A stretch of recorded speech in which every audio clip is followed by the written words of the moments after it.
पवित्र श्रीमद् भागवत गीता, पवित्र चारों वेद, पवित्र कुरान शरीफ, पवित्र बाइबल, पवित्र गुरु ग्रंथ साहिब, पवित्र कबीर साहिब की वाणी में छुपे हुए गूढ़ रहस्य अर्थात तत्व को जानने के लिए कृपया अवश्य सुनिए जगत गुरु तत्वदर्शी संत रामपाल जी महाराज के मंगल प्रवचन।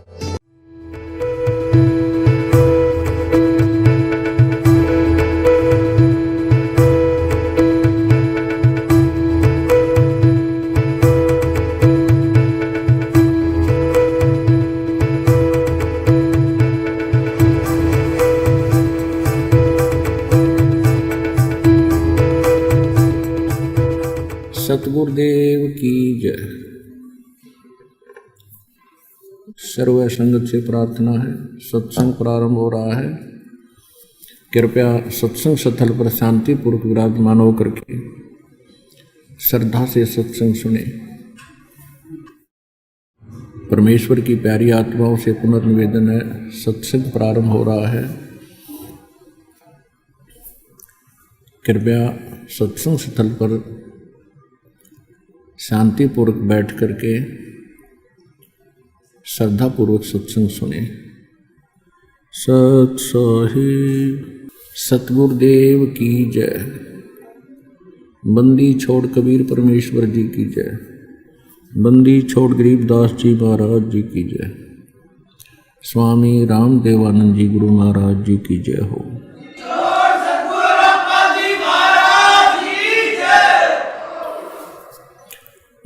गरीब नमो नमो सतपुरुष को नमस्कार गुरु की नहीं। सुर नर मुनि जन साधुआं संतों सर्वस दी नहीं। सतगुरु साहेब संत सब डंडो तुम प्रणाम। आगे पीछे मद हुए तिनको जा कुर्बान। नराकार निर्विषम काल जाल भयभंजनम निर्लेपम निज निर्गुणम अकल अनुवेशंदनम। सोहम सुरति समाप्तम सकल समाना निर्तलय उज्ज्वल हिरंबर हरदमम। बेपरवाह अथाह वार पार निमज्जतम। ग्रीव जो सुमर सिद्ध होई गणनायक गलता ना। करो अनुग्रह सोई पारस पद परवाना। आदि गणेश मनाऊं गणनायक देवन देवा। चरण कमल लो लाऊं आदंत करूं सेवा। परम शक्ति संगीतम रिधि सिद्धि दाता सोई। अवगत गुण अतीतम सत्य पुरुष निर्मोही। जगदम्बा जगदीशम मंगल रूप मुरारी। तन मन अर्पों शीशम भक्ति मुक्ति भंडारी। सुर नर मुनि जन ध्यावे ब्रह्मा विष्णु महेशा। शेष सहस मुख गावे पूज्य आदि गणेशा। इंद्र कुबेर सरीखा वरुण धर्म राय ध्यावे। समर्थ जीवन जी का मन इच्छा फल पावे। 33 कोटि आधारा ध्यावे सहस 88। उतरे भव जल पारा कट है यम की फांसी। 33 कोटि आधारा ध्यावे सहस 88। उतरे भव जल पारा कट है यम की फांसी। कर जोरूं विनती करूं धरूं चरण पर शीश। गुरु जी राम देवानंद जी महाराज ने दियो नाम बख्शीश। कोटि कोटि सिजदा करूं कोटि कोटि प्रणाम। चरण कमल में राखियो मैं बांधी जाम गुलाम। कुत्ता हूँ गुरुदेव का रामपाल दास का नाम। गले प्रेम की जेवड़ी ही जाखें चोभा जाम। तो करो तो हो बावड़ू और दूर दूर करो तो जाऊं। जो राखो त्यों ही रहूं, जो देवो सो खाऊं। जय इब कै सतगुरु मिले, सब दुख आँखों रोए। चरणों ऊपर शीश धरूं, कहूँ जो कहनी हो। कबीर साईं मिलेंगे, पूछेंगे कुशलात। आदि अंत की सब कहूँ, अपने दिल की बात। गुरु जी तुम ना भूलियो, चाहे लाख लोग मिल जाहीं। हमसे तुमको बहुत हैं, तुम जैसे हमको नहीं। तुमरे विसारे क्या बने, मैं किसकी शरण में जाऊं। शिव ब्रंच मुनि नारदा, तिनके हृदय न समाऊं। परम पिता परमात्मा पूर्ण ब्रह्म, सारी सृष्टि के रचनहार कबीर परमेश्वर जी की असीम रजा से आप सभी पुण्यात्माएं सत्संग सुनने के लिए उपस्थित हुए।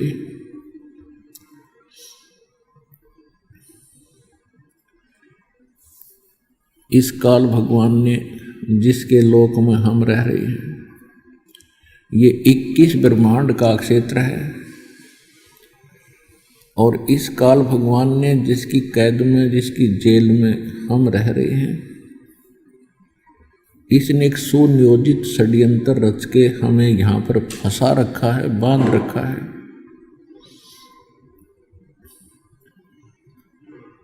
और जन्म और मृत्यु के इस हरहट जैसे कुएं में हमें डाल रखा है। आप देखते हैं विश्व के जितने भी मानव हैं या अन्य प्राणी हैं, पूरा जीवन एक रोजी रोटी के निर्वाह के लिए ही करते करते पूरा समाप्त कर जाते हैं, और कोई ना कोई त्रुटि फिर भी रह ही जाती है। परमेश्वर ने आके हमें ज्ञान कराया और आप जी के ऊपर मेहर की, आपको यहाँ वो परमात्मा ही लाया है। नहीं तो काल भगवान आपको ऐसे शुभ स्थान पर आने नहीं दे सकता। ऐसे सत स्थान के अतिरिक्त ये कहीं जाओ, कहीं तीर्थों पर जाओ, कोई व्रत उपवास रखो, कहीं पर भी कुंभ के मेलों में जाकर प्राप्त करो, वहाँ अनगिन लोग चले जाते हैं, क्योंकि वहाँ काल भगवान का अपना जाल है कि ये यहाँ चक्कर काट काट के मनुष्य जीवन बर्बाद कर जावे और फिर 84 लाख योनियों के इस लंबे फेर में चक्कर के अंदर ये डाल देता है, फिर निश्चिंत हो जाता है। और परमात्मा आते हैं, हमें ये ज्ञान कराते हैं कि आप जहाँ रह रहे हो ये काल का लोक है, ये स्थान रहने का नहीं है, ये स्थान ठीक नहीं है। परमात्मा के विधान में लिखा है कि वो परमात्मा प्रत्येक युग में आते हैं और वो 3 प्रकार से सभी असंख्य ब्रह्मांडों की वो केयर टेक करते हैं, सभी को संभालते हैं, सबका धारण पोषण करते हैं। तो वो 3 स्थिति से करते हैं। एक स्थिति परमात्मा की है कि वो सतलोक के अंदर मानव सदृश शरीर में विराजमान है, एक सिंहासन के ऊपर बैठे हैं, तख्त पर बैठे हैं, सिर पर मुकुट है भगवान का जैसे राजा लोग पहनते हैं, और ऊपर एक सफेद छत्र है, छत्र छाता, और एक बहुत बड़ा आलीशान गुम्बद है, उसके सेंटर में भगवान बैठे हैं, सतपुरुष बैठे हैं, अमर पुरुष बैठे हैं। उनके एक रोमकूप में यानी एक रोम में समझो बाल में इतनी चमक है, करोड़ सूर्य मिला दे, करोड़ चंद्रमा, दोनों की मिली जुली रोशनी भी फीकी पर रहे तो बाकी बॉडी का कितना प्रकाश होगा ये अंडरस्टूड है। उसके पश्चात परमात्मा दूसरी स्थिति में प्रत्येक युग में एक लीला करने आते हैं और किसी सरोवर के अंदर जहाँ कमल के फूल खिले होते हैं उस पर आकर के नवजात शिशु का रूप धारण करके सतलोक से चलकर आते हैं अपने निज स्थान से, और वहाँ एक शिशु रूप धारण करके कमल के फूल पर विराजमान होते हैं। वहाँ से कोई निसंतान दंपति उनको ले जाते हैं और वहाँ उनकी परवरिश की लीला कुंवारी गान से होती है। ये परमात्मा ने लीला की है और वेद उसका साक्षी है, वेद उसके विटनेस हैं कि परमात्मा नवजात शिशु रूप धारण करके जब आते हैं वो ऐसी ही लीला करते हैं। तो कबीर परमात्मा ये जो बनारस में काशी में धानक रूप में रहा करते थे, जुलाहे रूप में, ये अमर पुरुष हैं, ये सत्य पुरुष हैं, असंख्य ब्रह्मांड के ये रचनहार हैं, सृजनहार हैं, और हम सभी आत्माओं के भी ये उत्पत्ति करता है, ये सर्व उत्पादक प्रभु हैं। तो ये दूसरी प्रकार की लीला प्रत्येक युग में करते हैं और प्रत्येक युग में इनके भिन्न भिन्न यहाँ नाम होते हैं। जैसे सतयुग में सत्सुकृत नाम रहता है भगवान का, उसमें ऋषि परंपराएं ज्यादा होती हैं जो साधु संत भक्ति मार्ग दर्शाते हैं, तो उसमें ऋषि मुनिंदर नाम से, ऋषि सत्सुकृत नाम से परमात्मा प्रसिद्ध हुए थे। त्रेता में यही लीला की थी, शिशु रूप धारण करके आए थे और उनको निसंतान एक ब्राह्मण दंपति उठाकर ले गया था और वो मुनिंदर ऋषि के नाम से प्रसिद्ध हुए थे। द्वापर युग में परमात्मा को एक वाल्मीकि परिवार निसंतान दंपति उठा के ले गए थे। द्वापर में करुणा में नाम था और वाल्मीकि नाम से प्रसिद्ध हुए थे। वो वाल्मीकि नहीं थे जो सतयुग में हुए हैं, वो अन्य थे। उसके बाद तो वाल्मीकि एक जाति परंपरा पड़ी थी और त्रेता इस कलयुग के अंदर परमात्मा अपने वास्तविक नाम से आते हैं, कबीर नाम से, कबीर देव नाम से, कबीर साहब नाम से। तो परमात्मा स्वयं भी बताते हैं,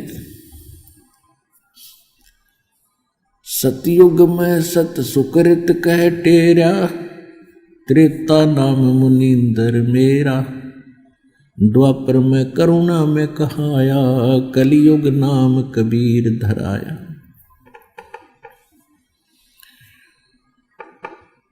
और परमात्मा खुद कहते हैं, अवधू अवगत से चल आया, मेरा कोई भेद मरम ना पाया। मात पिता मेरे कछु नाही, ना मेरे घर दासी। जुल्हा का सुत आने कहाया, जगत करे मेरी हंसी।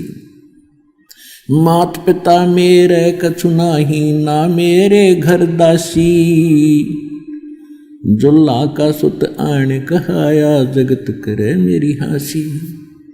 ना मेरा जन्म न गर्भ बसेरा, बालक बन दिखलाया। काशी शहर जल कमल पर डेरा, तहाँ दुलाही न पाया। अदर गगन भंवर गुफा में, जहाँ निध वस्तु सारा। तेरा ज्योत स्वरूपी अलख निरंजन, ये धरता ध्यान हमारा। परमात्मा ने स्वयं आकर बताया है कि मेरा कोई जन्म नहीं हुआ, मैं किसी माँ के गर्भ में नहीं रहा, और मैंने कोई स्त्री भी ग्रहण नहीं की। मात पिता मेरे कछु नाही, ना मेरे घर दासी। दासी माने पत्नी को संत भाषा में, क्योंकि पहले सतयुग त्रेता द्वापर में बहनें अपने पतियों की बहुत सेवा किया करती थी सच्चे दिल से, और वो पति भी नेक चलन और नेक स्वभाव के होते थे। अब तो शराब पी कर रोज कूटें तो वह क्या सेवा करे उस नालायक की। तो इसलिए वो एक परमात्मा कहते हैं, मात पिता मेरे कछु नाही, ना मेरे घर दासी। जुल्हा का सुत आन कहाया, जगत करे मेरी हंसी। आज मुझे धानक जुलाहा सुंदर कह के मजाक उड़ा रहे हैं। जात पात हमारे नहीं, सभी मेरे बच्चे हैं। पर लेकिन उस समय हम भगवान को नहीं पहचान सके, क्योंकि हम अक्सर ज्ञान नहीं रखते थे, और हमारे धर्मगुरु जो थे ये नकली थे, डुप्लीकेट थे, इनको सदग्रंथों का ज्ञान नहीं था।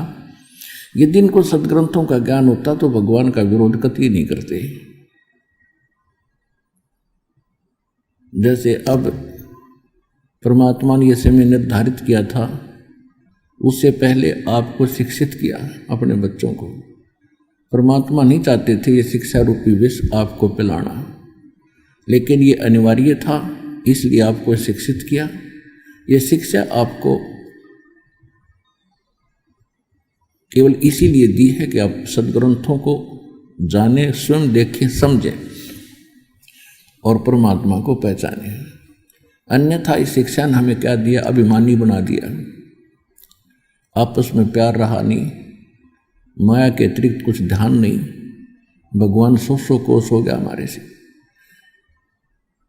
कोई बड़े बड़े अधिकारी बनकर ये सोच बैठे हैं कि बस मैंने सब कुछ पा लिया। तो यह भूल इस माया ने डाल दी। पहले हमारे बुजुर्ग कितने आधीन, विनम्र और दया भाव वाले थे, आए अतिथि का आदर करते थे। अब ये लगभग ये सारी परंपराएं समाप्त हो चुकी हैं, कृतघ्नता हमारे अंदर समा चुकी है। तो परमात्मा को ये पता था कि ऐसा इनमें एक बार दोष आएगा, लेकिन उस दोष को मेरे पास ऐसा ज्ञान है तुरंत ही साफ कर दूंगा। तो वो अब ज्ञान हमें प्राप्त हुआ है। तो परमात्मा को हम पहचानेंगे तभी तो उसके निकट आएंगे। जब तक हमें दृढ़ विश्वास नहीं होगा कि हु इज गॉड, परमात्मा कौन है और what is right way of worship, सही साधना कौन सी है, तो हमें कोई भी डगमग करता रहा हम उसी की मान लेते थे।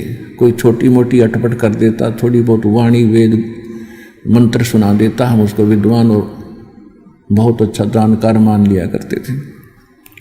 अच्छा कोई वक्ता होता उसके ऊपर आकर्षित हो जाते थे। तो अभी तक हमारा इन्होंने साइकिल बना रखा था, हमें टिकने नहीं दे रहे थे। अब हम ऐसे टिक जाएंगे हमें कोई हिला नहीं सकेगा। चाहे ब्रह्मा विष्णु महेश आकर वार्ता कर लियो हमारे साथ, आखिर में वो फिट्टे मुँह होकर ही जाएंगे। अन्य संतों की तो बात ही छोड़ो, ये तो सामने आ ही नहीं सकते इस ज्ञान के। तो कहने का भाव यह है कि एक सौभाग्य आपका कि आपको ये अनमोल रतन मिल रहा है, इसको संभाल के रखना, इसको ऐसे वैसे ना समझना। ये अनमोल मंत्र मिला है। परमात्मा कहते साईं यूं मत जानियो प्रीत घट मम चित। इस मालिक के नाम को, भगवान को ऐसे एक सेकेंडरी थिंग मत समझना।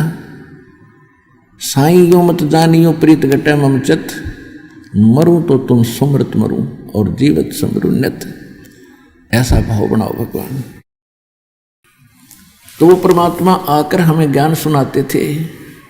सन 1398 में संवत 1455 ज्येष्ठ मास की पूर्णमासी, ज्येष्ठ सुदी पूर्णमासी यानी जेठ उतरते की पूर्णमासी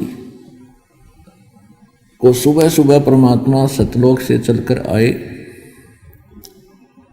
एक शिशु रूप धारण किया, कमल के फूल पर विराजमान हो गए।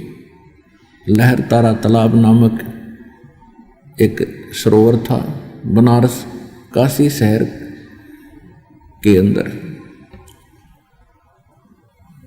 वहां से उनको नीरू नीमा नाम के जुलाहा दंपत्ति जो निसंतान थे वो उठा ले गए।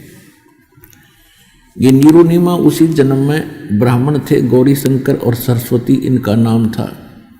मुसलमानों ने इनको जबरदस्ती मुसलमान बना दिया था, जिसका पहले ये शिव के पुजारी थे। इन्होंने फिर वो शिव की पूजा छोड़ के जो मुसलमानों की क्रियाएं थी वही प्रारंभ कर दी थी, और इसके साथ साथ उन्होंने जुलाहे का काम प्रारंभ कर दिया था।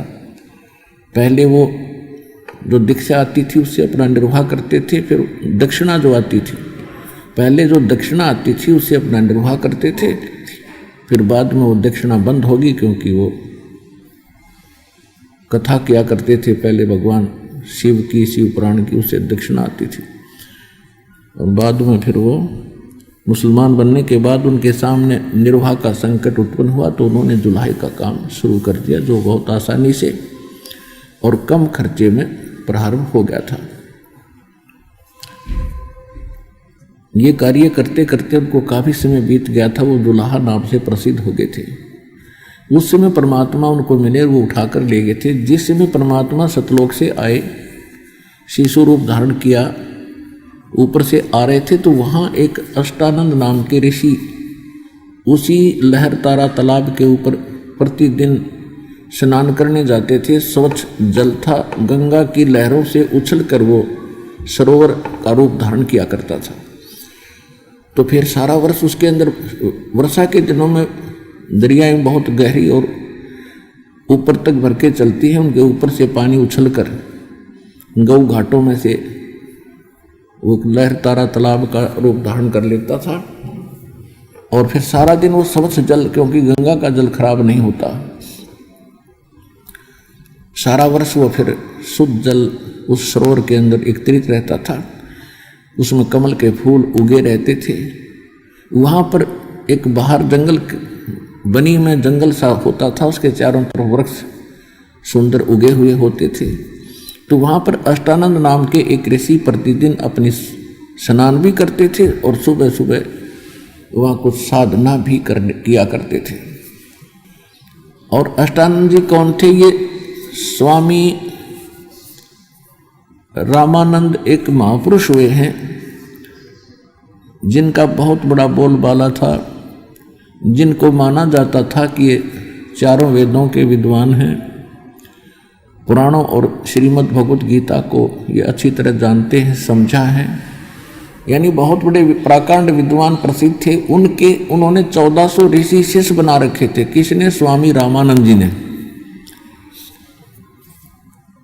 जो उनके द्वारा बताए गए ज्ञान को आगे प्रचार करते थे। और वो वैष्णव साधु थे।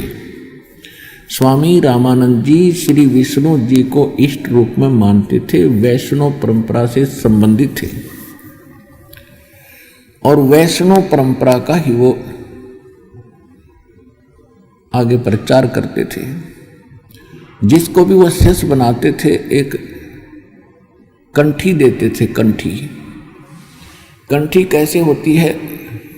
एक धागे के अंदर तुलसी का एक मनिया, एक मन का, तुलसी की लकड़ी का एक मन का एक जनेऊ जैसे धागे में बांधकर गले में लटकाते थे। वो पहचान होती थी कि इसने वैष्णव परंपरा से दीक्षा प्राप्त कर रखी है।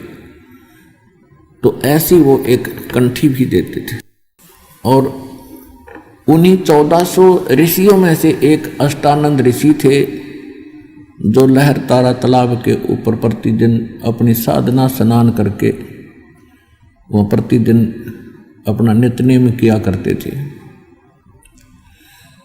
ब्रह्म मुहूर्त सूर्य उदय होने से पहले लगभग 1.5 घंटा उसको ब्रह्म मुहूर्त बोलते हैं। उस समय अष्टानंद जी वहां स्नान करके अपनी साधना करने के लिए तत्पर थे।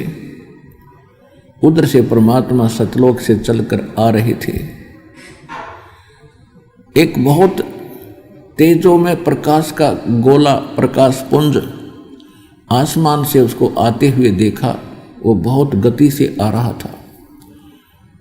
अब जो ही अष्टानंद जी ने ऊपर ध्यान किया, इतना तेज था कि उसकी चरम दृष्टि उसको सहन नहीं कर सकी, आंखें बंद होगी।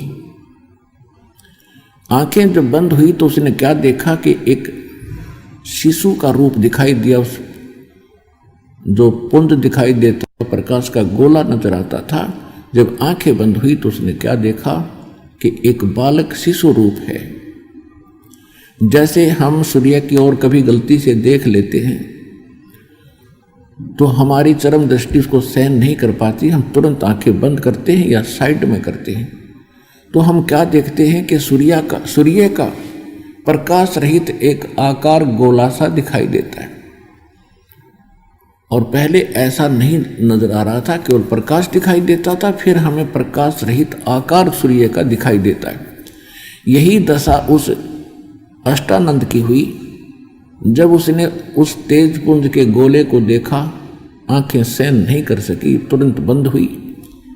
बंद हुई तो क्या देखा कि प्रकाश रहित एक शिशु का रूप दिखाई दिया। काफी देर तक उसकी दृष्टि में वही रहा, ऐसे देखे वैसे देखे। जो ही उसने थोड़ी देर के बाद देखा तो क्या देखा कि वो प्रकाश जो आ रहा था वो उसी लहर तारा नामक सरोवर के एक कोने में जाके सिमट गया। उसके बाद उसको कुछ दिखाई नहीं दिया। अब उसने सोचा कि ये क्या हुआ आज मेरे साथ, ये कोई मेरी भक्ति की उपलब्धि है या कोई और ही लीला है। अपने गुरुदेव से इसका समाधान चाहूंगा। वो तो छोड़ के साधना उठकर चला गया। उसने स्वामी रामानंद जी से जाके प्रार्थना की कि गुरुवर, आज मैंने ऐसे ऐसे एक दृष्टांत देखा, ये मेरी भक्ति का कोई प्रतिफल है या कोई मेरी वैसे ही कोई भ्रमणा शंका है। तो रामानंद जी को जैसा ज्ञान था उसने अपने शिष्य का समाधान इस प्रकार किया कि बेटा, ऊपर के लोकों से जब अवतार गण आते हैं तो उनकी ऐसी ही स्थिति होती है, तारा सा टूटता है प्रकाश का, और वो किसी माँ के यहाँ गर्भ में आते हैं, कुछ दिनों के बाद जन्म लेकर वो लीला करेंगे। तो काशी में कोई महापुरुष का अवतरण हुआ होगा। अब उस रामानंद जी के गुरु से, रामानंद जी के जो भगवान थे वो विष्णु जी उर्फ कृष्ण जी उर्फ रामचंद्र जी, और ये इनके भगवान माँ से जन्म लिया करते हैं। इनको इतना ही ज्ञान था। तो आत्मा ऊपर से आती है, जो अच्छी आत्माएं होती है उनकी ऐसी ही स्थिति होती है, लेकिन वो माँ से जन्म लेते हैं। लेकिन ये परमात्मा है, ये माँ से जन्म नहीं लेते। तो उसकी शंका का समाधान इस प्रकार कर दिया। अष्टानंद संतुष्ट हुआ।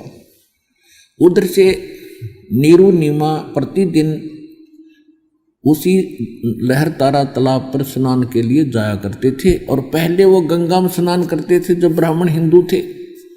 उसके बाद उनको मुसलमान बना दिया गया था, तो वे उनको गंगा घाट पर गंगा के अंदर स्नान करना बंद कर दिया था हिंदुओं ने।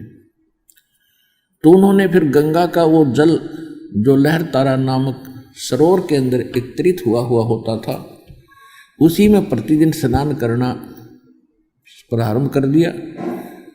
सुबह उठकर जाते थे, वहाँ स्नान करके आते थे। जो भी साधना मुसलमान धर्म की वो भी करते थे। हृदय से भगवान शंकर को भी वो भूल नहीं पा रहे थे, क्योंकि वो पहले भगवान शंकर के पुजारी थे और भगवान शंकर की कथा करके अपना निर्वाह किया करते थे। लेकिन वो किसी को भ्रमित नहीं करते थे।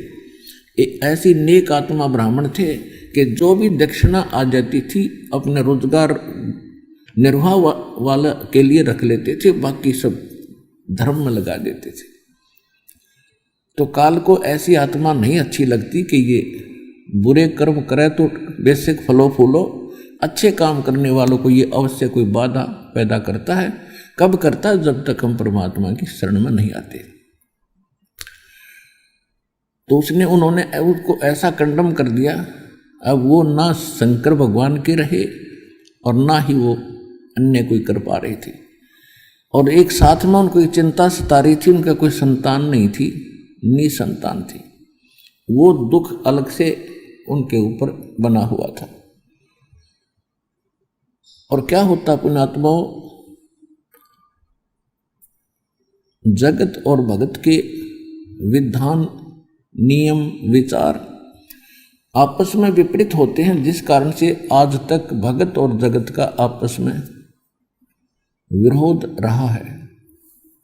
उसका कारण यही रहा है कि जो संसार की परंपराएं हैं उनको भगत नहीं निभा सकते। यदि उन परंपराओं को निभाएंगे तो वो भक्ति नहीं कर सकते। इसलिए भगत के लिए कुछ मर्यादाएं बनाई हैं और समाज उन मर्यादाओं को रखने वालों से नफरत करने लग जाते हैं कि ये कैसा भगत बन गया, ये ऐसे भी नहीं करता, ये ऐसे भी नहीं करता। लेकिन कहते रहो, जो हमने भक्ति करनी है तो हमने अपने नियमों पर दृढ़ रहना ही पड़ेगा। और दूसरी बात यह है कि जगत सोचता है कि जिसका संतान नहीं है उस इंसान का कोई जीवन नहीं, क्योंकि हमारे धर्म गुरुओं ने एक ऐसी भ्रमणा फैला रखी थी कि जिसका पुत्र नहीं उसकी गति नहीं। कमाल की बात करती। तो कहने का भाव यह है कि हम इसी धारणा से पुत्र की प्राप्ति ही ज्यादा डिमांड करते थे। भगवान पुत्र हो, पुत्र हो। बिल्कुल संतान ना हो उसका तो मुंह, कहते हैं सुबह सुबह शक्ल भी नहीं देखनी चाहिए। मनहूस आदमी है, बेउलादा है, निसंतान है, ऊतन पोता है। और उनको भी मालूम होता था कि ये लोग सुबह सुबह दरवाजा बंद कर लेते जब हम दूर से दिखाई देते। तो एक ये बहुत बड़ा कहर और टूटा हुआ था, जिनके संयोग में संतान नहीं होती थी संस्कार। परमात्मा कहते हैं कि जिनका संतान नहीं है वो बहुत ही अच्छी आत्माएं हैं। अब ये विचार करना पुण्यात्माओं कि ये ऐसा क्यों कहा, क्योंकि हम काल के जाल में फंसे हुए हैं और यहाँ एक दूसरे से संस्कार में हम बंधे पड़े हैं। हम यहाँ अपना कोई लेने आया है किसी से पिता बनकर, कोई देने आया है पुत्र बनकर। जैसे एक लड़का बहुत अच्छी तरह कमाता है और पिता शराब पीता है और उसको शराब नहीं देता, शोर मचाता है, उद्मस्तार देता है, गली मोहल्लों वालों को इकट्ठा कर लेता है, मुझे रोटी भी नहीं देते। एक पिता कमाता है, पुत्र लगा हुआ शराब पीने पर, कभी गाड़ी खरीदता है उसको एक्सीडेंट में तोड़ देता है, कभी कुछ खरीदता है। तो कहने का भाव यह है कि ये जो पिता निकम्मा है और पुत्र कमा कर उसको सब कुछ उपलब्ध करा रहा है, तो वो पिता का कभी किसी जन्म में उस पुत्र ने उससे कुछ गड़बड़ी कर रखी है, वो पूरा करेगा। इसी प्रकार किसी पिता ने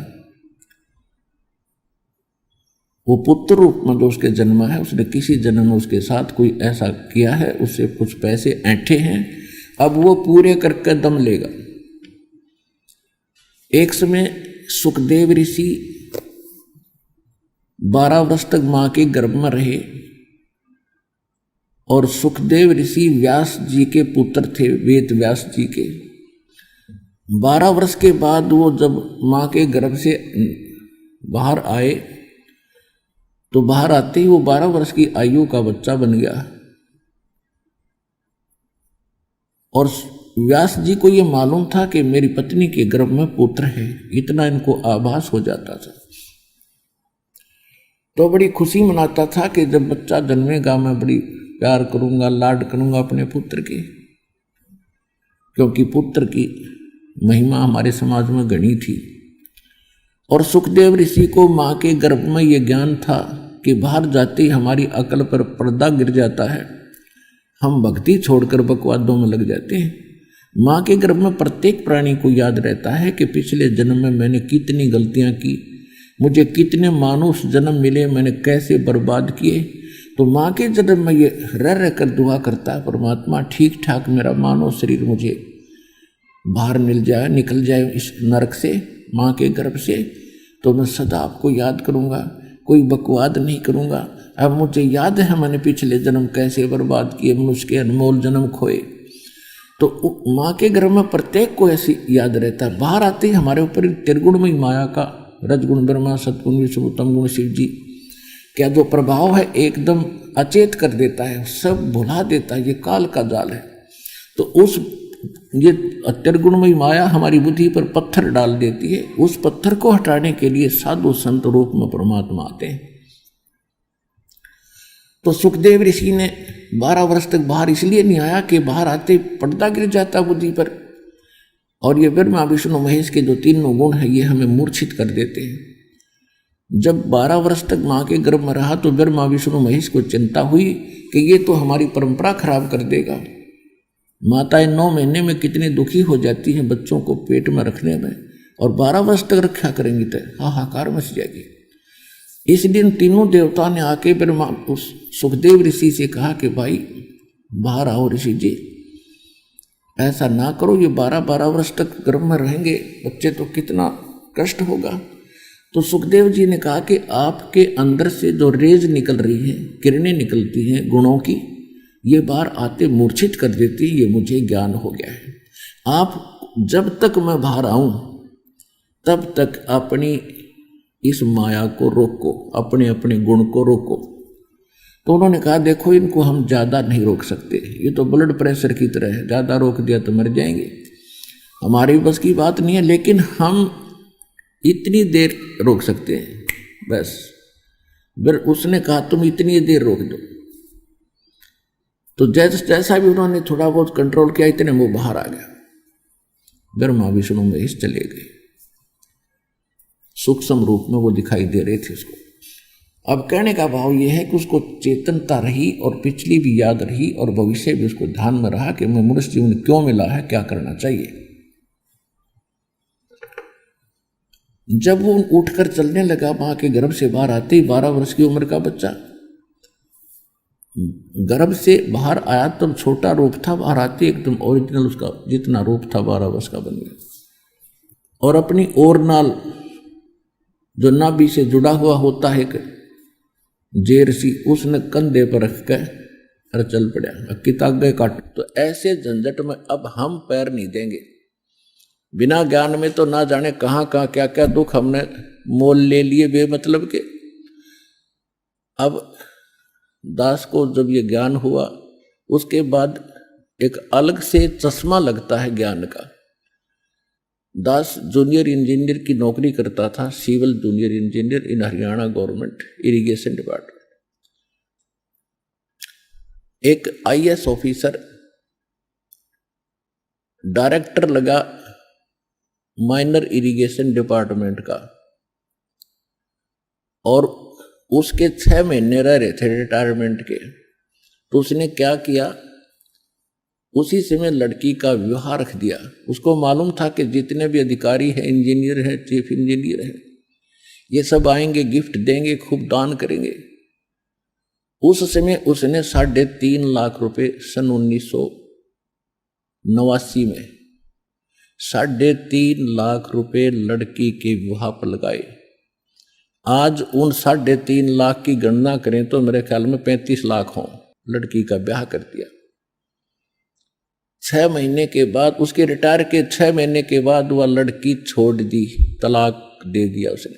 न 6 के दामाद मर गया, इकलौता पुत्र था, अच्छा अफसर था अगले, क्योंकि अफसर का ब्याह अपनी बेटी ने, वो 6 महीने के, उसके रिटायर होने के 6 महीने के बाद उसकी मृत्यु होगी दुर्घटना में।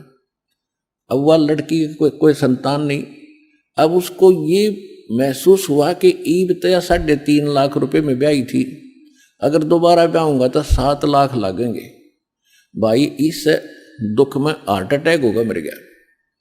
इब चाट ले उस रिश्वतदार पैसे ने। आगे क्या होगा? फिर पीछे तू पशुआ की जय गद्दा बैल बनाई, ये 56 भोग कहाँ मन भोरे, कित कुरडी चरने जाई। वो कहर अगला तो दिखता ही नहीं आपको, वो इस सत्संग और भगवान के विधान से आपको दिखाया जाता है। तो कहने का भाव ये है कि एक लेवा एक देवा दूतम, और कोई काहू का पिता न पूतम, ये ऋण संबंध जुड़ा एक ठाठा, अंत में सब 12 बाटा। तो कहने का भाव यह है कि जिनको आज संतान नहीं है, इस ज्ञान से अगर वो परिचित हो जाते हैं तो निर्भय होकर और निसंकोच और विदाउट टेंशन वो अपना जीवन निर्वाह कर सकते हैं। अन्यथा जीवन नरक बना दिया जाता है उनका। कोई ना कोई इंजेक्शन लगा ही देता है। एक पुत्र तो चाहिए था, चाहे पुत्री ये हो जाती तो उनका जीना हराम कर दिया जाता है। तो इस ज्ञान से फिर ये भी संतुष्टि होगी कि भगवान जो कर रहा है वो बिल्कुल सही कर रहा है। नीरू नीमा को संतान नहीं थी और परमात्मा उनको संतान देकर उनको फिर से फंसाना नहीं चाहते थे, क्योंकि ये नीरू नीमा कौन सी आत्माएं थी? द्वापर युग में परमात्मा करुणा में नाम से आए हुए थे और उस समय उनका एक शिष्य था सुदर्शन, सुपथ सुदर्शन, वो भी वाल्मीकि जाति से था। और पांडवों के अश्वमेध यज्ञ में आपने सुना होगा कि ना श्री कृष्ण से शंख बजा था, ना 33 करोड़ देवताओं से, ना किसी अन्य ऋषि महर्षि से। और सुपच नाम के सुदर्शन के भोजन करने से वो शंख बजा था। वो सुदर्शन परमेश्वर करुणामय जी का शिष्य था, इस सतनाम का उपासक था, जिस कारण से उनकी भक्ति सबसे श्रेष्ठ थी। उसके सामने ऋषि महर्षि ब्राह्मण सभी फेल हो गए थे, मरते। लेकिन उसके माता पिता ने परमात्मा करुणा में यानी कबीर परमेश्वर की भक्ति स्वीकार नहीं की थी। तो उसने यही अर्जी लगाई थी भगवान के चरणों में कि परमात्मा मेरे माता पिता का दुर्भाग्य है आपकी शरण में नहीं आए, लेकिन मेरी आत्मा इनमें बहुत फंसी हुई है, क्योंकि ये बहुत नेक आत्मा है और परमात्मा किसी जन्म में इनको पार करना है, मेरी अंतिम इच्छा यही है। तो परमात्मा ने उसकी ये बात स्वीकार की थी, तब वो सतलोक गया था। तो उस आधार से भगवान उन्हीं के घर में स्वयं आगे शिशु रूप धारण करके उनको इस झंझट में फंसाया नहीं। तो पुण्यात्मा, ये तत्व ज्ञान है, आपको इस संसार में जीने के लिए भी सहारा देगा और ये सत्य है, कंप्लीट सत्य है। तो नीरू नीमा को किसी ने पहले दिन इंजेक्शन लगा दिए। नीमा स्त्री थी, नीरू पुरुष था। कोई रिश्तेदार आ गई, उसने कहा कि आपका कोई संतान नहीं? नहीं, कोई संतान नहीं है। एक बच्चा तो चाहिए था, भगवान ने देना, अल्लाह ने एक पुत्र तो देना ही चाहिए था। पुत्र के बिना क्या जीना है, संतान के बिना कैसे बुढ़ापा काटोगे? अब वो तो उसमें कह चली गई, वो इंजेक्शन फिर उसके अंदर रिएक्शन कर रहा था, किसमें? नीमा में। सारी रात रोती रही। सुबह उठकर स्नान का समय हुआ, अपने पति के साथ लहर तारा तालाब पर जा रही थी। रास्ते में भगवान शिव से अर्ज कर रही थी, क्योंकि बेशक मुसलमान बन गए थे, लेकिन हृदय से भगवान शिव उनसे हट नहीं रहे थे और कह रहे थे, हे भगवान, हे शंकर भगवान, क्या आपके घर में बच्चों की कमी है? आप तो महादेव हैं, सब देवों के देव हैं, आप जो चाहो कर सकते हैं। अपनी दासी को भी एक बच्चा दे दो, मेरा भी संसार में जीना ठीक हो जाएगा, संसार में मेरा साझा हो जाएगा। इस करके ये कहकर फूट फूट कर रो रही थी। नीरू ने कहा कि नीमा, हमारी 60 से ऊपर उम्र हो गई है, यदि भगवान हमें देना चाहते तो दे ही देते संतान। अब हमारी कोई संतान है नहीं, बुढ़ापे में कोई उंगली पकड़ने वाला है नहीं, ऊपर से तू रो रो के आंखें और खराब कर लेगी, बता अंधी होकर घूमया करेगी। आप शांत रहो, जो परमात्मा कर रहा है उस पर अपना संतोष करो। वो इस तरह कहते कहते बात करते करते उस लहर तारा तालाब पर चले गए, जो उनकी झोंपड़ी से लगभग 4 किलोमीटर की दूरी पर था। लहर तारा तालाब। अब जो ही पहले नीमा ने स्नान किया, स्नान करके वो बाहर आ गई, फिर नीरू स्नान करने के लिए सरोवर में प्रवेश किया नीरू ने। तो तब तक सूर्य जो सुबह का अंधेरा होता है, एक बार तो बहुत अंधेरा लगता है, धीरे धीरे शिखर ही समाप्त होने लग जाता है। तो नीमा जब स्नान करके जो कपड़ा बांध कर स्नान करने किया था उसने, उसको दोबारा धोने के लिए जब पहुंची किनारे पर, सरोवर के किनारे पर, उसने क्या देखा कि कोई वस्तु एक कमल के फूल पर हिल रही है। परमात्मा ने एक अंगूठा, एक पैर को परमात्मा हिला रहे थे शिशु, नवजात शिशु के रूप में कमल के फूल पर, और एक पैर को हाथ में पकड़े हुए थे। अब जो ही उसने देखा कि ये क्या चीज हल रही है, उसने सोचा कोई सर्प है। जब उसने गहराई से देखा उस थोड़े से अंधेरे से में, तो क्या दिखा कि तो बालक है। तब उसने अपने पति से कहा कि देखियो जी बालक कमल के फूल पर बच्चा है, डूबेगा, पकड़ियो इसको, उठाइयो। अब नीरू नहा रहा था, ऐसे ऐसे करके गोते लगा रहा था, और वो उधर ध्यान ना देकर ये कह रहा था कि नीमा तू मेंटल होली, इन बच्चों के फिराक में तू पागल होगी। अब जल में भी तुझे बालक नजर आने लगे, मान मेरी बात, तू मत ज्यादा टेंशन ले। तो उसने फिर कसक के साथ कहा, जी देखो सचमुच।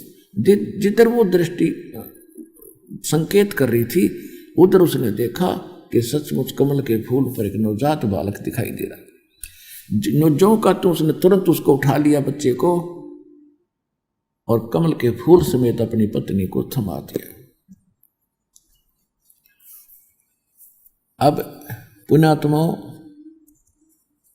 आज आपको पता लग गया कि कबीर इज गॉड है, और जिसके लिए हम भटक रहे हैं, और वो भगवान हमारे सामने हो, छूना तो दूर की बात है, दूर से भी दर्शन हो जा, गदगद आत्मा हो जा, आंखों से आंसू बहने लग जा प्रेम में। और जिस पुण्यात्मा ने उस बालक को सीने से लगाया, बालक की तरह मुंह चूमया, प्यार किया, उसको कैसा आनंद आया होगा, शब्दों में वर्णन नहीं किया जा सकता। जिसके नाम लेने से रोंग रोंग खड़े हो जाते उस परम पिता के, और वो सीने से लगाकर उसको पुत्रवत प्यार कर रही थी। अब उसको कितना आनंद था। उधर से नीरू स्नान करके बाहर आया, बाहर आके वो इतनी मस्त थी उस बालक के प्यार करने में, जैसे अरसों शुक्र मना रही थी शंकर भगवान के। अपने आत्माओं या बिजली अब तक न्यू गिर रही थी, करे था कबीर भगवान, और सिरे मिला था इन रामकृष्ण शंकर विष्णु को। कहते हैं जगत का पेखना पेखा, धनी का नाम ना लेखा। जो सब कुछ कर रहा है उसका जिक्र भी नहीं था, और वो सोच रही थी आज मेरे शंकर भगवान ने मेरे को बालक दे दिया, और वो धनिया रहा, देने वाला खुद आ रहा था, उसको ज्ञान नहीं। तो ये कहते हैं जगत का पेखना पेखा, उसने ये कर दिया, उसने ये कर दिया, फलाने ये कर दिया। जो कर रहा है उसका नाम ना निशान, और जगत का कहते धनी का नाम ना लेखा। गरीबदास जी कह रहे हैं। तो नीरू को फिर समस्या ये आई कि पहले तो हम हिंदू से मुसलमान बनाए, और आज इस बालक को हम लेकर जाएंगे तो जनता पूछेगी कि किसका बच्चा, तुम किसका उठा लाए, तुम्हारे हवस थी बच्चे की, तुम पता नहीं किसका उठा कर लाए हो, बताओ कहाँ से लाए। तो वो सोच रहा था, अपने संकल्प विकल्प उसमें उठ रहे थे। आपे ही वो फैसला कर रहा था कि लोग पूछेंगे, हम कहेंगे कमल के फूल पर मिला, लोग कहेंगे कमल के फूल पर बालक हो ही नहीं सकता। कमल के फूल पर रखकर दिखाओ कैसे बालक रुक सकता है। पुण्यात्माओं, देखो ये अध्यात्म मार्ग है, इसमें ये बातें नहीं चलती, ऐसा नहीं वैसा नहीं। भगवान सब कुछ कर सकता है। एक समय जो पीछे सन 2006 में क्रोथा कांड हुआ था, हमारे आश्रम पर आक्रमण किया था नकली आचार्यों ने, आर्य समाज के दुष्ट लोगों ने। तो हमारे ऊपर झूठा केस बना करके जेल में रहा दास, और दास ने दयानंद के अज्ञान की पोल खोली थी। कति झूठा और नकली ऋषि सारे एक से हैं, तो आपको दिखाई दिया। तो उनके पास जवाब कोई रहा नहीं, जवाब होता तो ज्ञान का उत्तर ज्ञान से देते हुए, तो वो तो लट्ठा का आगे।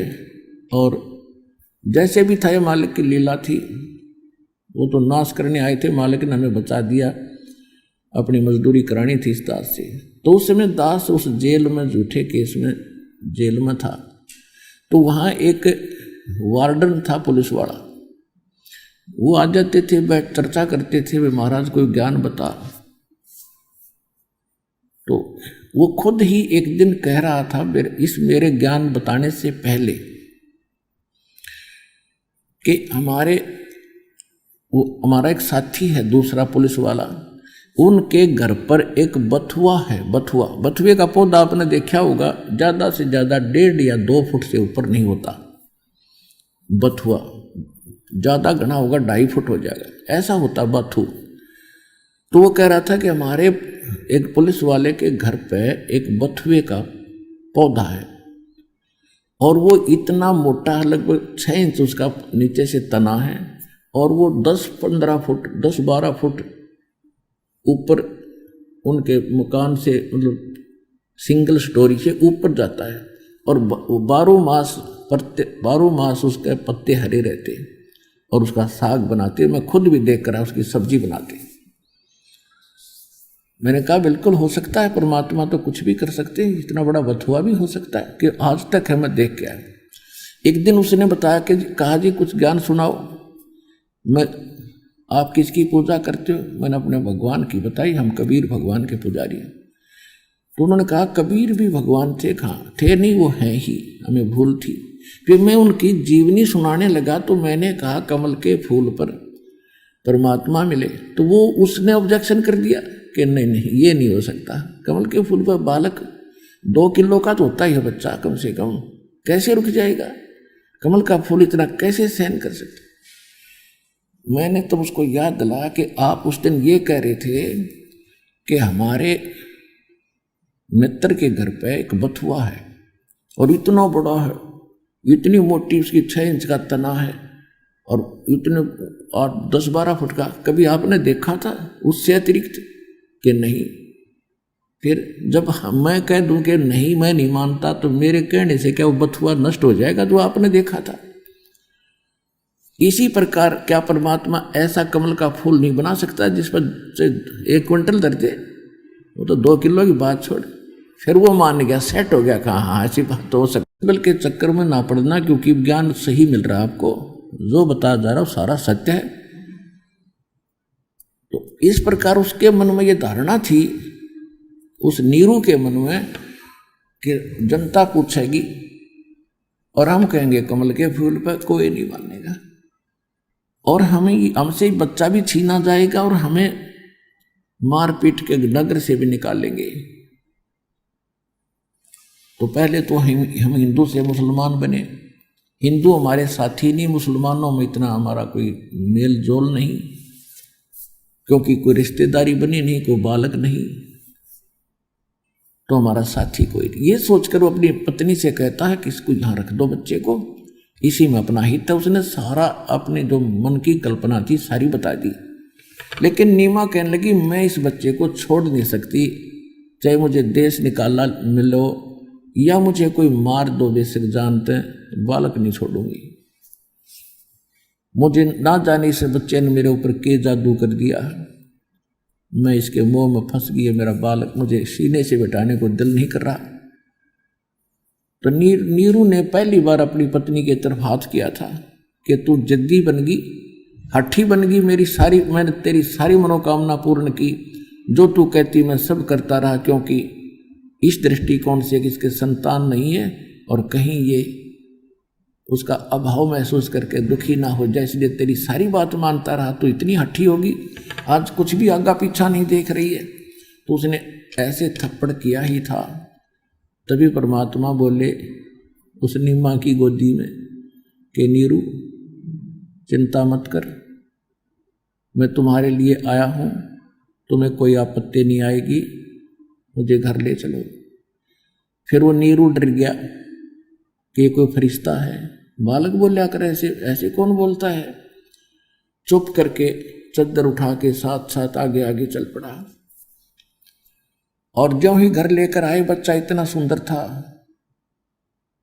कि शायद पृथ्वी पर कोई बालक ऐसा सुंदर नहीं था।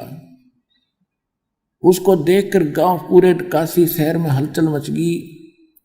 औरतें गीत गाती हुई आमे झुंड के झुंड बनाकर और बच्चे को देखने आई। वहां के वीर सिंह बघेल राजा भी उसको देखने आया। सब देखने आए, कितना सुंदर बालक नीरू नीमा को मिला है, इतना सुंदर बालक। कोई कहे ये आम बालक नहीं, ये तो ब्रह्मा है, कोई विष्णु कहे, कोई शिव कहे, कोई देव कहे, कोई महादेव कहे, उनका अवतार है, कोई गण है किसी का। तो पुण्यात्मा उसके बाद परमात्मा धीरे धीरे बालक रूप में नीरू के घर पलने लगे। अब 25 दिन के बच्चे हो गए। उस दिन से 25 दिन तक उन्होंने कुछ नहीं आहार किया, ना दूध पिया, ना अन्न खाया, ना कोई फल फ्रूट का कोई जूस यानी ग्रहण किया।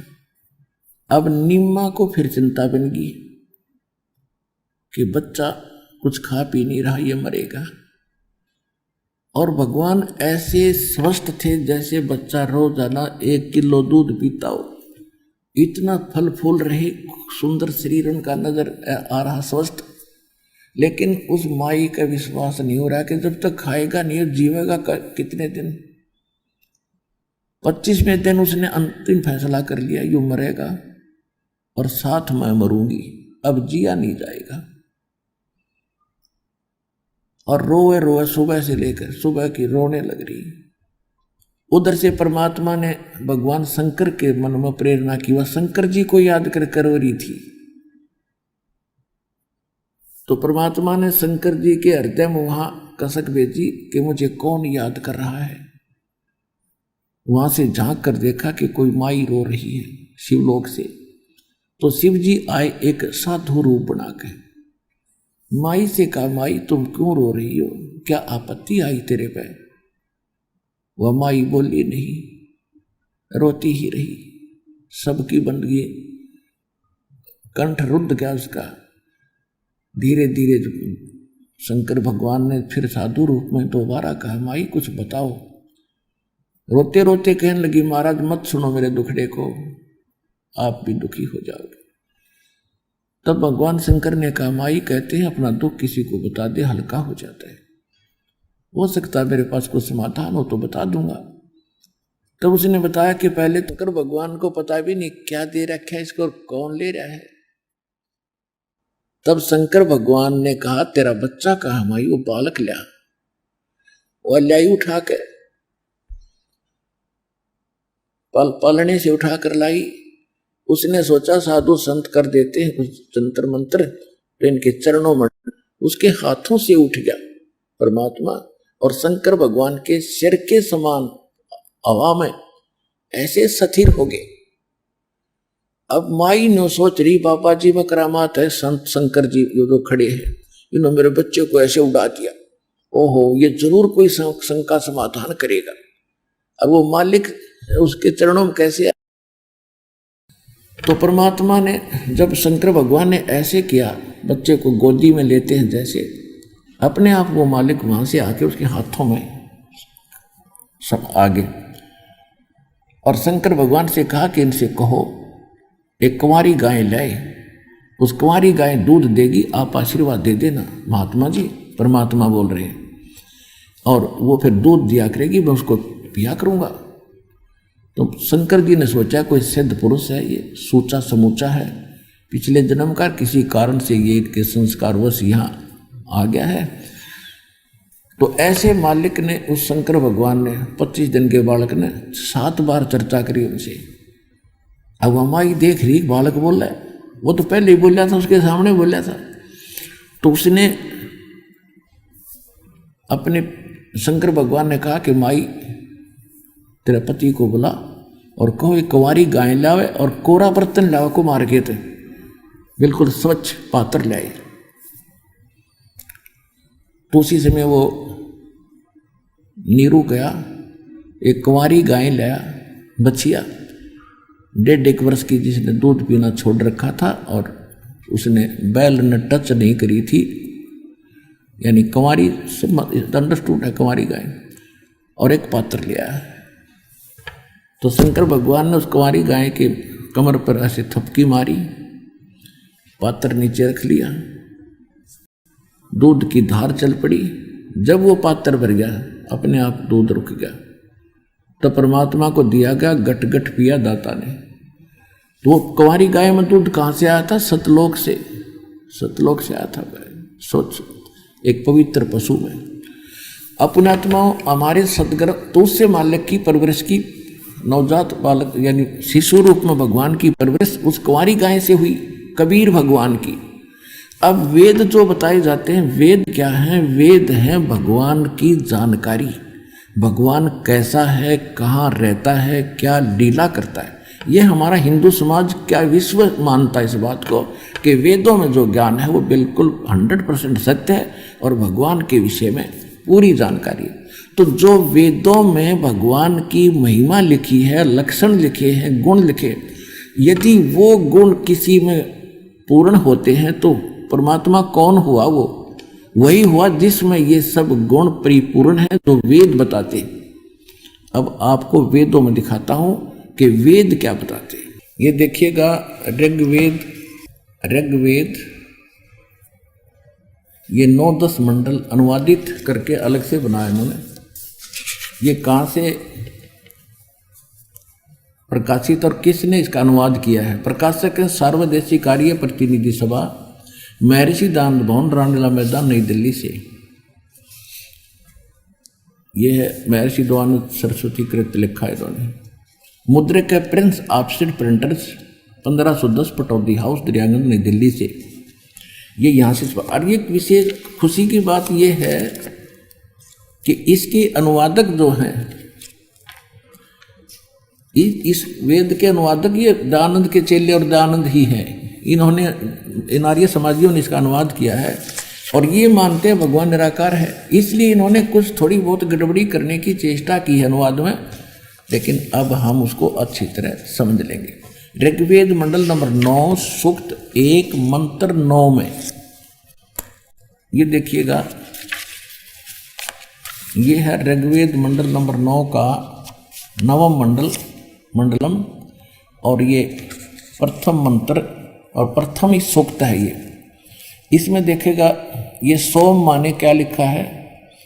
परमात्मा, यानी परमात्मा की महिमा चली आ रही है। सोम माने परमात्मा है। यहां देखिएगा, ऋग्वेद मंडल नंबर 9, सूक्त 1, मंत्र 2 में, हे परमात्मन, यानी परमात्मा की महिमा चल रही है। मंत्र नंबर 3 में, हे परमात्मन, यानी परमात्मा की महिमा चल रही है। ये 3 में, 4 में भी हे परमात्मन, और ये 5 मंत्र में हे परमात्मन, और यही ऋग्वेद मंडल नंबर 9, सूक्त 1, मंत्र 6 में हे परमात्मन। अब इनका 7 में गड़बड़ी होगी, इनका याद आ गया रख तरह की, इन्होंने पुरुष लिखना शुरू कर दिया, परमात्मा छोड़ दिया। उस पुरुष को ज्ञान यज्ञ में भली प्रकार फलाना दगड़ा ग्रहण करती है। अच्छा, 8 में भी फिर इन्होंने पुरुष कर दिया उस पुरुष को। यहाँ परमात्मा की महिमा है, उस परमात्मा को ऋग्वेद मंडल नंबर 9, सूक्त 1 मंत्र 8 में उस पुरुष को उग्र गतियां प्रेरणा करती हैं, यानी उस परमात्मा को जब ऐसी परिस्थिति हो जाती है वो प्रेरणा होती है, और भासमान शरीर को यानी तेजोमय शरीर को वह पुरुष वह परमात्मा प्राप्त होता है। जैसे गीता अध्याय नंबर 4 के श्लोक 7 में स्पष्ट किया है कि यदा यदा ही धर्मस्य ग्लानि भवति भारत, उसमें तो वो कहता है कि मैं अपने अंश अवतार भेजता हूँ, आत्मानाम सृजानाम, वो कहता मैं अपनी आत्माओं को भेजता हूँ, अंश अवतारों को। और ये परमात्मा खुद कह रहे हैं, ये वेद बता रहे हैं कि वो परमात्मा स्वयं आता है। एक जब उसको यहाँ की परिस्थितियाँ प्रेरणा करती हैं, उग्र स्थितियाँ, यहाँ हाहाकार मच जाता है, तब परमात्मा सच्चा ज्ञान, सच्ची भक्ति, सच्चा विधान और शांति स्थापित करने के लिए ज्ञान से वो स्वयं यहाँ उत्पन्न होते हैं, ज्ञान से शांति स्थापित करने के लिए, यथार्थ भक्ति देने के लिए। अब आगे हम चलते हैं। ऐसे एक और इसमें ये हो गया ऋग्वेद मंडल नंबर 9, देखिएगा ऋग्वेद मंडल नंबर 9 और सूक्त 1 और मंत्र हमने 8 पढ़ लिया, ये 8वां। उस पुरुष माने परमात्मा को उग्र गतियां माने भयंकर परिस्थितियां प्रेरणा करती हैं, और वो भासमान शरीर को यानी बहुत सुंदर तेजों में शरीर, सुंदर शरीर को वह पुरुष माने परमात्मा प्राप्त होता है। कैसे होता है आगे देखो, इसी में इसका शेष यहाँ अनुवाद है 9 के 8 का, 9 मंडल 9 सूक्त 1 मंत्र 8, जिसमें 3 प्रकार से दूसरों का वारण वाने कल्याण करने वाला मधुमेह शरीर मिलता है। वो परमात्मा 3 प्रकार के शरीरों से वर्ण करने वाला मधुमेह 3 प्रकार यानी 3 स्थिति से वो सबका धारण पोषण करता है। तो अब इसमें 9वें मंत्र में ऋग्वेद मंडल नंबर 9 सूक्त 1 मंत्र 9 में वो सेकंड टाइप की जो परमात्मा की लीला होती है, शिशु रूप धारण करके तीन शरीरों में, एक में तो मालिक स्वयं रहता है, सतलोक के अंदर तख्त पर विराजमान है राजा के समान सचखंड में। दूसरी स्थिति वो करता है, एक शिशु रूप धारण करके आता है, प्रत्येक युग में कमल के फूल पर लहर तारा तालाब यानी किसी सरोवर में अवतरित होता है, जिस कारण से वो नारायण कहलाता है। हम रामकृष्ण विष्णु को नारायण मान लिए, शेषनाग की सैया पर लौट रहा था, तो शेषनाग तो उससे पहले नारायण हो गया, उससे पहले आया, तो विष्णु तो पाछे बैठा उस पर, पहले तो शेषनाग नारायण हो गया, जल में रहे, तो मछली भी सारी वो परमात्मा स्वयं आता है, इसलिए उसको नारायण कहते हैं। वो लीला ऐसी करता है। और ये दूसरी प्रकार का जो शरीर स्थिति वो बताई गई है, उसका 9वें मंत्र में विवरण है। और तीसरी प्रकार की स्थिति भगवान की क्या होती है कि वो कभी भी साधु रूप बना के कहीं प्रकट हो जाता है। जैसे आदरणीय धर्मदास साहिब जी को मिले परमात्मा एक साधु रूप में, जिंदा महात्मा के रूप में। आदरणीय मुल्कदास जी को मिले, आदरणीय दादू साहिब जी को मिले, आदरणीय नानक साहिब जी को मिले, आदरणीय गरीबदास साहिब जी को मिले, गांव छुड़ानी जिला दर्जन हरियाणा वाले को, आदरणीय गीसा दास साहिब जी को मिले, गांव खेखड़ा जिला बागपत हो गया, पहले मेरठ था, और उत्तर प्रदेश वाले को। तो ऐसी तीसरी स्थिति ये है उनके हमारे केयर टेक करण की। और दूसरी स्थिति का विवरण अब चल रहा है, जो नवजात शिशु रूप धारण करके वो आते हैं। ये देखिएगा